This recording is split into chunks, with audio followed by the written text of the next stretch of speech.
We opened up for a pitch event after the speaking, and I saw some people actually leave because we got a little late today. So I have some names actually. It's a very informal pitch event, and people come and talk about their startup. You get about 60 seconds to pitch your startup, and then get feedback from people who are here. So I lost track. I think some people started laughing. So Danny? Yeah. There? 60 seconds. Yes. You wanted to need more? You? No, I wanted 120, but 60 is fine, I think. 90, 120? Whatever, I mean, yeah. Okay, we want time here. Good. Cool. Alright, so Danny is from Hungary. And, just reshaping my pitch. Yeah, sorry. So guys, a few things. We want this to be helpful to you, and so we, you see, the reason we time it because investors are busy. So when you're going to go and talk with investors, they're not going to say, okay, I'm going to sit here forever. So that's one reason. Secondly, we want Danny to actually improve his pitch. So that's the whole idea. Why is he talking to us? He's not looking for business from you. It's customized. Yeah. So so it's good to so if he can come out with the good, bad, and the ugly, what's how he can improve on his pitch, that would be great. So that's sort of feedback. And if you have any questions, go. All right. Quickly, a couple of questions from me to you guys. How many of you have been to conferences? Hands up, please. Quickly, because so most of us. How many of you have taken home a bunch of business cards without chatting random people, taking home like business cards and not using them afterwards, throwing them out? I think, yeah, myself as well. And what would you say if you get the same sort of quality out of an event? What we've done this introduction round, like everyone stood up, said what we're doing, where we're from, what business we're into. What would you say if you could go to a conference and get the same amount of information from all 1,000 people like that, but filtered? So you will see, like, if you go to a conference using our solution, you'll see a list of people who you're most interested in talking to, who you should talk to, and the interest in yourself as well. Those guys could be VCs, and you could be a startup guy. Those guys can be experts, designer, tech guys, and you could be a startup guy or a team builder guy who needs a designer on the team. And then you will know that you sort of import your profile onto our platform, do a 5 minutes preparation before you go to a conference. And then you get a list of recommendations, which guys are interested in you, and who you're interested in as well. And we make a matchmaking, sort of like a pre-dating event. And when you go to the date, to the conference, you only have to sort of get an appointment and sort of discuss where you're going to meet and what time you're going to meet the guys you're interested in. And the person who organized the conference will give you access to the attendees? That's okay. Was it clear? I mean, that was the shortest speech I could do, I think. Was it clear what we're doing? Yeah, no, actually it's not clear. I add two things. Who we create value for? We create value for the conference attendees. You guys, myself, we all be on those shoes. We create value for the VCs who don't really have time, to watch through 2 minutes, 10 minutes of videos and like tons of them and like one-pagers, hundreds of one-pagers. Those guys, we have an access to your uploaded video, which 45 seconds, like it's really short team video. And after the matchmaking, he watches those 10 videos, which supposedly he's interested in, and then gets a personal impression about your team, your face on it, and you're speaking about your startup idea, whatever. And then that sort of guarantees the VCs and the guys with the money that they will only talk to people who's interesting for them. And also we create value for the conference organizers because they can validly state that on their event, matchmaking happens. So you definitely will have some very valuable connections after leaving the event. And now the questions. Sorry. I think it's almost like a Tinder for entrepreneurs. If that's the question, I might ask another 2 minutes because yes and no. Because why? There are a lot of on-site Tinder-like solutions on conferences, but no one uses them. Because once you're here, you're not gonna, like, I'm just doing this, and like, yeah, no, based on a LinkedIn headline, or so it's not really based on experience and based on feedback, not the on-site mobile app, what really cracks the nut here, but what's really valuable, if you spend 5 minutes before the event, dedicate on the train, on the plane, on the bike, not that much, but you know, why you're going to the conference, and then there you get this sort of matchmaking stuff. And then on the conference, obviously, yes, you need something to keep in touch with those guys with, apart from emails and text maybe. So we focus on pre-event engagement, on-site, not really in focus. And then the other thing is the post-event community building, basically. So if the event or the conference is organized by a brand or sort of a bunch of guys who are interested in keeping a community together, not like 10,000 people in one community, because that's not a community. But if you say, if you have a dedicated conference for health startups in Seattle, well, that's a community, and then you're interested in keeping those guys together, and you're sort of trying to build some features into this platform that ensures that those guys can stay in touch, you know, not using a Facebook group, because that's also a thing what's happening right now, that these secret Facebook groups, you know, event-based Facebook groups, you must be like, I don't know, member of tens of these, like this alumni, those guys. But if you have a whole set of features which makes it easier for you to stay in touch, discuss relevant topics, you know, solve projects together, then that's another value for that community. Okay. Questions? Come on, guys. Further questions? Is it you have the app? Is it Yeah, it's not a mobile app. It's a web app currently. The product is bit pivoted it a couple of times ago. It started with B2C and now it's more B2B, because we do believe that unless you reach a certain mass of consumers, you're not gonna pay for it if there's no one on this platform, right?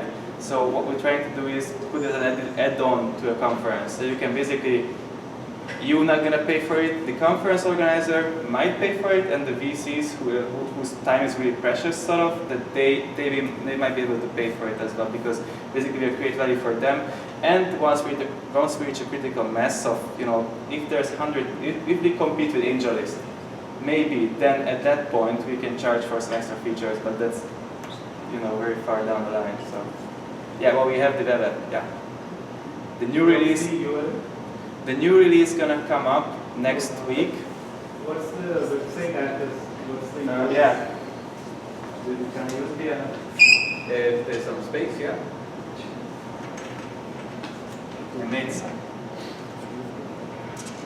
It's pitch hopper, like a grasshopper, but pitch hopper. Which office?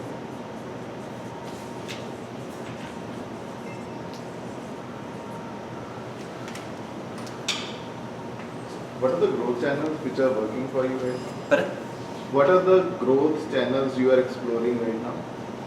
Growth channels. growth channels, yeah. We're here for 2 weeks in San Francisco and 1 week in Los Angeles. Basically, we're trying to get some feedback on the stuff.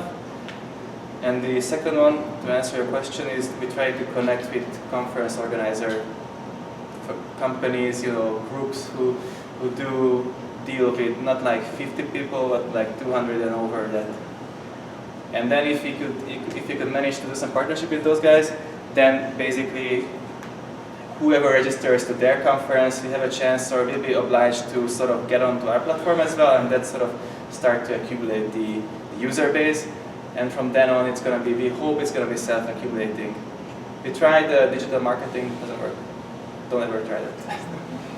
Just no engagement. I can see that this is, in some ways, this is kind of an exact match with what Meetup.com is also doing. I don't, Meetup, Meetup. the Meetup, you know, platform, the way it's structured. So do you see yourself maybe launching with that, and then? No, we see them as potential partners, because we see that this is an added value service for Meetup as well. I mean, Meetup, most likely you guys, if you come here, like 50 of us, we have the chance to talk. If you really want to, you can talk with everyone from the room, right? You know, because we all stood up, we all said very prominent what we do. We all basically have a picture. So these sort of smaller events, in this scale, not really. If you talk about the meetup of 200 people, then maybe even Meetup could monetize that sort of events. I mean, if you do an event for 200 people and then you say, okay, pay $1, and then you get to go to this platform, and then you can sort of do some matchmaking with those guys who also join this platform. I mean, after a certain user base, obviously, after those guys also use that. So then it's sort of, we see a partnership opportunity with Meetup, not like a competitor. We don't want to organize conferences, we don't want to do a platform for that. We're gonna, yeah. I mean, right now I've been to quite a few conferences. Yeah. When I go back, let's say there was a conference in January this year. Okay. That I went to. When you go back to that URL, you can see that the conference is over. There's a list of speakers and whatnot, and there's nothing else left in terms of interacting with it. Yeah. So are you like, I'm not quite clear how it works, but are you suggesting that you will create some kind of a embedded page within that event so that people can keep track and keep their connection with the event? Not, yeah. That's Is the that question. the idea? Is that what you're... That's phase 2. That's not the embedded stuff on the event website, but rather like a community based on who attended that event through our platform. So it's not going to happen from day one, because obviously have to be with, have to make. Yeah. Keep people out of it. Like, how do I know whether I belong in that event or not? Like, what is the If process? we go to Collision next week, right? Let's suppose you bought a ticket for Collision, and then there's a button on the bottom of the side that, if you click here, take an extra 3 minutes, register on our platform, import your AngelList, LinkedIn, whatever profile we can integrate with, and then fill out these 2 other brackets, and then click matchmaking, and then you'll see the list, and then obviously you're going to be in the Collision event box, and you'll also be able to check out who else is going to what event. That sort of makes you explore other events to see if there's an event. I mean, never heard of it ever before, and then you see, wow, there's like 100 people who I should definitely talk to because I'm doing this, I don't know, this sort of industry, this sort of phase. I need funding, or I need developers, or I need these guys. And then you might go to that event, right? And then you might sort of click there, RSVP, buy the ticket, and that can also generate revenue for event organizers to see, to accumulate people, to drag in people who's interested in the crowd which attends their event. Did that answer the question? Cool. Questions? Okay, so no, say ahead, please. Yeah. So, I work with the Founder Institute also, and one thing I learned from there is like we rate pitches by founders on a scale of 1 to 5, and but no 3s. No 3s. Okay, So you're no 3s. Yeah, most of the people are okay. I'm not sure. No 3s. So if you guys can raise your hand and just share what's your rating for its pitch. Yeah, be brutally honest. Yeah, Honesty and is one key obviously here. being the least, and the 5 being the best. So if you guys can just give a rating from 1 to 5. No 3s. 4. 4. Yeah, 4 can be, 3 cannot be. That's good. No, the idea is very, very good, but what I was most worried about is the privacy of people who go to the conference. Maybe they don't want to be connected with anyone. They just don't register. Don't use the service. I mean, avoid it from the first point. Okay. The data privacy, that's a good question. I could talk about for Okay. half an hour. Let's say I'm a VC and I don't want everybody to jump on me when I'm at that conference. It's just when it's mutual interest, only then. Okay. So it's like Tinder. If you swipe it right, nothing gonna happen. If both you swipe it right, Then you match. Yeah. Okay, got it. Yeah. So it has to be mutual. absolutely. Excellent. I love it. Okay, great. It's a great idea. It's a great Thank idea. you. Thank you. Thanks. I think I see Rajiv is gone. Is Rajiv? Oh, Rajiv is there. Yeah, I thought you walked out. A lot of people are gone. Too bad. Okay, so Rajiv is, he's from the US, but originally he's from India. And he's going to be talking about his startup, Scribby. Thank you. So, hi, I'm Rajiv. So, I'm the founder of Scribby.com. So, Scribby is an audio-video transcription service. We convert audio files to text for mostly journalists, researchers, podcasters, filmmakers. Okay. So, the problem with audio-video transcription is that it's all done manually. The automation is completely non-existent in this world. It is machines are very bad at conversational audio. Right? Therefore, everything has to be done manually, which takes a lot of time, is expensive. So we built a system. What we do is we split the files up, we crowdsource the transcripts, and then our dedicated QA team, which we have back in Bangalore, they QA it to make sure the file is as accurate as possible. Right? So you get a very high quality transcript in the end without compromising on the quality. So we also have some tools, some machine learning tools that we have developed, which speeds up the process. Right? So that is basically the key to our success. It's a differentiator from the rest of the competition. Right? So we are growing at around 50% year on year, and we are looking to build a marketing team here. Right? So if anybody is interested to join us, right, we are welcome. We are looking for people. Right? If you have anybody who you know is looking for a job, is into marketing, right, wants to join a startup which is growing fast, then please turn on. That's all. I have a few questions. Yeah. So, the name, how do you spell this name? Scrippy. It's Scrippy. a transcription, so you Okay. take the script out. Yeah. Yeah. So scribe was not available, scrippy was, IE was, so. Oh, Scrippy. Okay, got it. So, is this something that you're making available to everyone in the market? Is it like a consumer level tool, or? It is complete, it's online, it's available. If you have an interview, recorded interview, for example, sometimes we transcribe events like this, right, where you record the event and somebody uploads it. We transcribe the whole thing, whatever the speaker has said and whatever we can hear, and then you can put it on the website. Right? So what happens when you put it on the website is you get organic SEO hits. Right? A lot of podcasters do. Right? Podcasters, when they record interviews, right, sometimes they put the transcript along with the file so that they get some SEO value out of it. Right? So I have a company that I've worked with before. I'm just trying to understand that. So, and they did this study where they would walk people through an experience, and it would be a group of, it's a focus group of people, 20 people walking through an amusement park, for example, and everybody's talking. So are you saying that you can actually break that conversation down into a transcript? So are you recording that? Yeah, and it's recorded, it's 20 people are talking, so you can actually if pick people up, are speaking, we can transcribe. and you can distinguish between different voices. Yeah, this is all manually done, right? We are not using any machine transcription. I see. You mean this being recorded, you can do a transcript of it? Yes, if it's audible, if my voice is loud enough, Yeah? right? If we can hear it, you can hear it, then we can translate. Really? And what is the response time? What is the turnaround So the time? fastest we can get a file back is around 8 hours. That is very pricey, around $3 per audio minute, which is 1 hour of audio will cost you around $270. Oh my goodness. But if you can wait for a month, right, that will cost you around $60. Nice.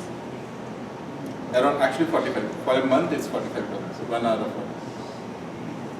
audio. So are you pitching this to like entertainment companies? I can think about closed captioning being such a big market. Right? So the funny thing is that we haven't had to go out and market it yet, right? People just come through us through word of mouth and organic searching on Google, and they find us and they use the services, right? So we are completely a consumer-focused company. We are not trying any B2B. We want to get into B2B, right? Which is why we need to set up a marketing. But like people like you and like her with very strong accent, can the machine pick up?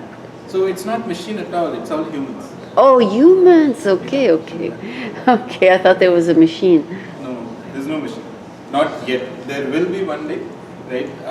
When that comes, it will replace basically the first step in our process, right? Instead of the typing being done manually, machine Right. will do the typing. Oh, okay. Right? But we are focused on the rest of the stuff, which is the QA part. So an actual human is listening and transcribing? Oh, got And it it. is all crowdsourced and it's all over the world. We have 6,000 registered transcribers. Oh, wow. Right, working 24/7 globally. It's a lot of work. Lot of work. I tried to transcribe my show one time and it took a whole day. I said, no, forget it. I can't do that. But we break up the files, and what we do is we distribute the effort. So it's not one person spending 8 hours. Yeah. There's 25 people spending maybe 2 hours each one. Oh, everybody takes a piece of the Yes. speech? I see, okay. Distributed transcription. Yeah, it's crowdsourced. It's crowdsourced, but the trick is that we actually do quality assurance. The problem with crowdsourcing is you give a file to one person in Philippines, you never know what's going to come back to you. Right? Yeah, So that's why we have the they- QA part, and we use tools there, Oh. right? And that's our differentiator. We Oh. use tools to help us to do QA. Oh my goodness. Right. Great, thank you. Thank you. Any quick rating, guys? 1 to 5. I don't know. Thank you. 4. Maybe 3. Okay. But you got to look from a perspective. If you are an investor and you're going to put money in this company, would you put money after listening to what he said? I think what I thought about both the pitches was that the product is very amazing.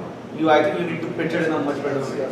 If you can pitch it in a I think you need some explanation videos, and if we see a demo, it brings so much more credibility. That is what I feel. I don't know if I'm So right or wrong. basically, what you're saying is you're interested and you want to you would like to. I would want to know more about the product. And I'm more So excited. that's my hook, right? So I'll hook you in. Yeah, In exactly. this 2-minute elevator pitch, I have to just hook you. Of course. The thing that I see as being wrong with your business model right now is it isn't very scalable. You can grow, but in order to really make the growth like this, you need software. So let me Jump on complete that the is. Right, so I understand your question. Great question. So let me complete the pitch. So I left out a part on mention. So the tools that we use, right? We have developed some machine learning tools which help us with QA, right? So that